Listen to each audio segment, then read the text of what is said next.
નમસ્કાર મિત્રો, good evening, જય શ્રી કૃષ્ણ, જય માતાજી। આજે છે પૂનમ અને અમે આવી ગયા છીએ બાળકોને બટુક ભોજન કરાવવા, માતાજીના દર્શન કરાવી અને હવે બાળકો બટુક ભોજન કરે છે। તમે જુઓ વિડીયોના માધ્યમથી અમારા હરિભક્તો બધા પ્રસાદી બનાવે છે અને બાળકો અને મોટા જે હરિભક્તો છે લોકો પ્રસાદી લેવા બેઠા છે। जो हमारे सनी भाई उमेश भाई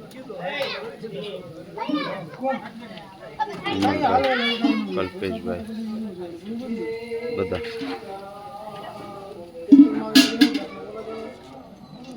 बैठा है प्रसादी लेवा। मित्रों अमे सेवा करीए छीए अने मित्रों आ सेवा तमने गमती होय तो विडियो लाइक शेर और सब्सक्राइब करजो। मळीए एक नवा विडियो साथे, नवा विचार साथे। नमस्कार।